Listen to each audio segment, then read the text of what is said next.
Good morning dear students, आपका welcome है श्रीमती मोहरी देवी तापड़े करने महाविद्यालय के यूट्यूब चैनल पे।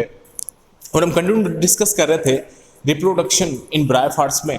और रिप्रोडक्शन इन ब्रायोफाइट्स में हम डिस्कस कर रहे थे वेजिटेटिव रिप्रोडक्शन इन ब्रायोफाइट्स। और वेजिटेटिव रिप्रोडक्शन हमने प्रीवियस क्लास में स्टार्ट किया था। वेजिटेटिव रिप्रोडक्शन इन ब्रायोफाइट्स हमने स्टार्ट कर लिया था। और वेजिटेटिव रिप्रोडक्शन इन ब्रायोफाइट्स में मैंने आपको 8-9 मेथड बताए थे। सबसे पहला मेथड हमने डिस्कस कर लिया था death and decay method. Second method था by formation of adventitious branches. Third method क्या था? By the formation of innovation. Fourth method क्या था? By tuber formation. और फिफ्थ मेथड क्या था? By growing apices. और सिक्स्थ मेथड क्या था? बाय गेमी फॉर्मेशन की गेमी फॉर्मेशन के थ्रू भी क्या होता है? वेजिटेटिव रिप्रोडक्शन होता है। 7 क्या था? By formation of primary protonema, उसके थ्रू भी क्या होता है? वेजिटेटिव रिप्रोडक्शन होता है। नंबर 8 क्या था? By formation of secondary protonema, कि सेकेंडरी प्रोटोनिमा के थ्रू भी क्या होता है? वेजिटेटिव रिप्रोडक्शन होता है। इसके बाद क्या था? पेरेनेशन इन ब्रायोफाइटा। जो 9 मेथड था वो था पेरेनेशन इन ब्रायोफाइटा। तो ये 9 मेथड थे रिप्रोडक्शन ऑफ ब्रायोफाइटा के, वेजिटेटिव रिप्रोडक्शन ऑफ ब्रायोफाइटा के। अब जो साइंटिस्ट थे जिन्होंने इसको डिस्कवर किया था वो क्या थे? कोरेंस, जिन्होंने 1899 में इसको डिस्कवर किया था। कोरेंस एक साइंटिस्ट थे, 1899 में इसको डिस्कस किया था इन्होंने। उसके बाद एक साइंटिस्ट जो थे केवेंस, इन्होंने 1903 में क्या किया था? इसको डिस्कवर किया था। तो दोनों साइंटिस्ट आपको ध्यान में रखने हैं, एक कोरेंस 1899 में, केवेंस 1903 में। इन दोनों ने इसको क्या किया था? डिस्कवर किया था।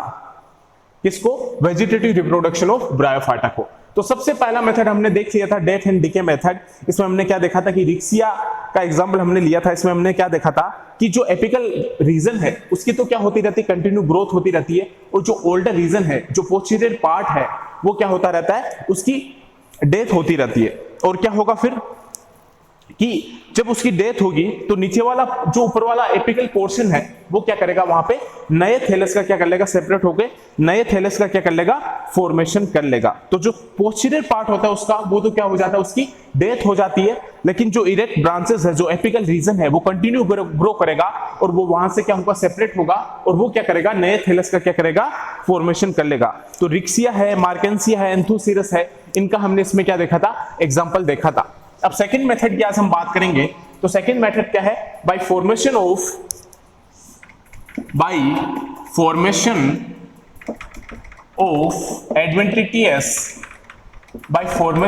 एडवेंटिशियस ब्रांचेस, कि एडवेंटिशियस ब्रांचेस की फॉर्मेशन के थ्रू कैसे वेजिटेटिव रिप्रोडक्शन होता है ब्रायोफाइटा में।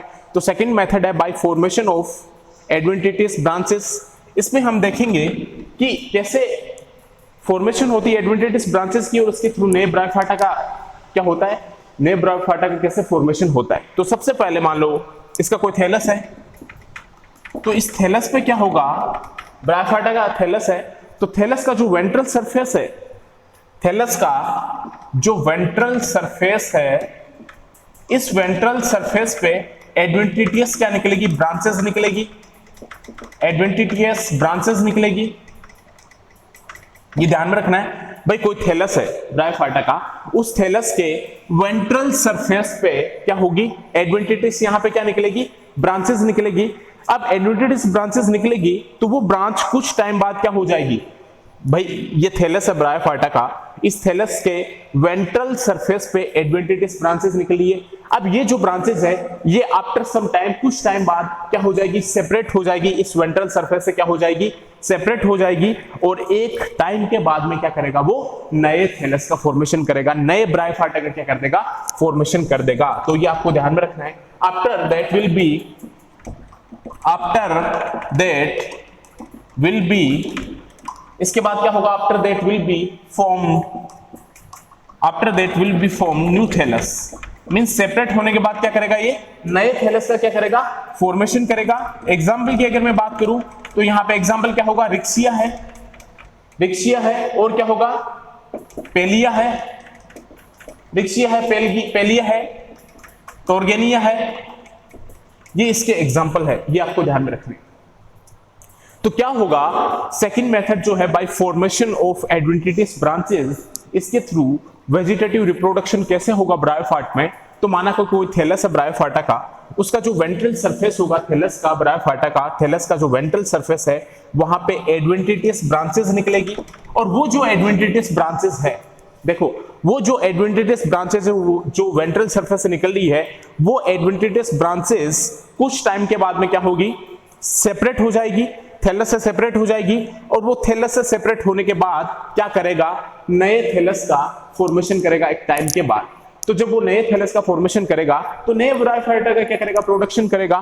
तो after that will be form new thallus, means separate होने के बाद क्या करेगा, वो नए थैलस का फॉर्मेशन करेगा, तो और नए ब्रायोफाइटा का क्या करेगा, प्रोडक्शन करेगा। तो ऐसे वेजिटेटिव रिप्रोडक्शन होता है bye formation of adventitious branches के थ्रू क्या होता है, रिप्रोडक्शन होता है ब्रायोफाइटा में। इसके एग्जांपल होंगे, रिक्शिया में होती है ये कंडीशन, पीलिया में होती है, टोर्गोनिया में होती है ये कंडीशन, जो एडवेंटिटियस ब्रांचेस के थ्रू क्या होता है, इसमें वेजिटेटिव रिप्रोडक्शन होता है। तो थैलस का जो वेंट्रल सरफेस है वहां पे एडवेंटिटियस ब्रांचेस निकलेगी, और वो एडवेंटिटियस ब्रांचेस क्या होगी, वो एडवेंटिटियस ब्रांचेस क्या होगी, एक टाइम बाद में क्या हो जाएगी, सेपरेट हो जाएगी। और जब एक टाइम के बाद क्या हो जाएगी, वो सेपरेट हो जाएगी, तो क्या करेगा, एक टाइम बाद उसमें नए थैलस का क्या होगा, फॉर्मेशन होगा। जैसे एग्जांपल है रिक्शिया है, पीलिया है, टर्गोनिया है। तो ये आपको एग्जांपल इसमें ध्यान में रखना है। अब इसके बाद में हम देखते हैं थर्ड जो मेथड है, बाय फॉर्मेशन ऑफ इनोवेशन।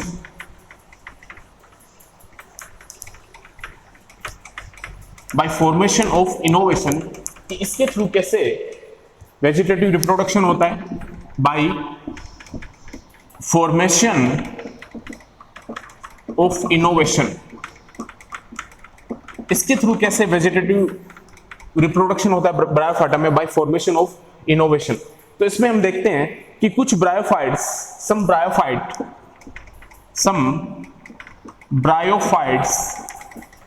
कुछ ब्रायोफाइटा होते हैं, जैसे लाइक स्पेगनम, ये भी क्या होते हैं, ब्रायोफाइट होता है स्पेगनम। इसमें क्या होती है, एक टफ लाइक स्ट्रक्चर होती है, टफ हम बोलते हैं हिंदी में झुंड लाइक स्ट्रक्चर होती है। तो देखो बाय फॉर्मेशन ऑफ इनोवेशन जो थर्ड मेथड है वेजिटेटिव रिप्रोडक्शन का ब्रायोफाइट में, तो कुछ ब्रायोफाइटा होते हैं, सम ब्रायोफाइटा लाइक स्पेगनम, माना स्पेगनम ब्रायोफाइटा है, जो स्पेगनम का झुंड होगा, टफ होगा, वो टफ क्या होगा, थैलस के ऊपर इसमें बहुत सारे टफ होते हैं, झुंड होते हैं, और उस झुंड में से कोई भी एक ब्रांच ग्रो करने लग जाती है। इस झुंड में से एनी ब्रांच, कोई भी एक ब्रांच क्या करेगी, ग्रो करेगी। और जब कोई भी एक ब्रांच ग्रो करने लग जाती है, तो ग्रो करने के बाद क्या होगी, वो सेपरेट हो जाएगी। ग्रो करने के बाद वो ब्रांच सेपरेट हो जाएगी, और वो सेपरेट होकर क्या करेगा, नए थैलस का फॉर्मेशन करेगा। नए थैलस का क्या करेगा, फॉर्मेशन करेगा। तो नए थैलस का क्या कर देगा, फॉर्मेशन कर देगा। इस प्रकार नए ब्रायोफाइटा के क्या हो जाएगा, प्रोडक्शन हो जाएगा। तो मींस वेजिटेटिव रिप्रोडक्शन हो जाएगा ब्रायोफाइटा में। तो ये आपको ध्यान में रखना है कि थैलस के ऊपर बहुत सारे क्या होंगे, टफ होंगे, झुंड होंगे, उनमें से क्या होगा, एक ब्रांच ग्रो करेगी, और वो ग्रो करने के बाद क्या होगी, सेपरेट होगी, और वो सेपरेट होकर नए थैलस का क्या करेगा, फॉर्मेशन करेगा। तो ये आपको ध्यान में रखना है। जो बाय फॉर्मेशन ऑफ इनोवेशन है, सेकंड मेथड है। तो ये कंडीशन हमें किसमें देखने को मिलती है, स्पेगनम में। ये ध्यान में रखना, सम ब्रायोफाइटा लाइक स्पेगनम में ये कंडीशन हमें देखने को मिलती है बाय फॉर्मेशन ऑफ इनोवेशन। इसके थ्रू वेजिटेटिव रिप्रोडक्शन होता है ब्रायोफाइटा में। तो उसमें क्या होगा, स्पेगनम में क्या होगा कि बहुत सारे टफ होते हैं, झुंड होते हैं, बहुत सारे टफेस प्रेजेंट होते हैं। तो उन झुंड में से क्या होगा कि उन झुंड में से कोई एक ब्रांच, उन टफ में से कोई एक ब्रांच, अकेला ब्रांच जो होगा, वो एनी ब्रांच क्या करेगा, कोई भी ब्रांच हो सकता है, वो एक ब्रांच होगा जो क्या करेगा, ग्रो करेगा। तो ग्रो करने के बाद क्या होगा कि जब वो ग्रोथ करेगा, उसके बाद क्या हो जाएगा, वो टफ जो ब्रांच ग्रोथ कर रही है वो क्या हो जाएगी, सेपरेट हो जाएगी। और सेपरेट होने के बाद वो क्या करेगा, नए थैलस का क्या करेगा, फॉर्मेशन करेगा। नए ब्रायोफाइटा का क्या करेगा, प्रोडक्शन करेगा। नए थैलस का क्या करेगा, फॉर्मेशन करेगा। तो इस प्रकार से वेजिटेटिव रिप्रोडक्शन होता है ब्रायोफाइटा में, जो थर्ड मेथड है बाय फॉर्मेशन ऑफ इनोवेशन के थ्रू। तो आई होप कि आपको क्लियर हो रहा है। नेक्स्ट जो मेथड है हम नेक्स्ट क्लास में डिस्कस करेंगे। Thank you.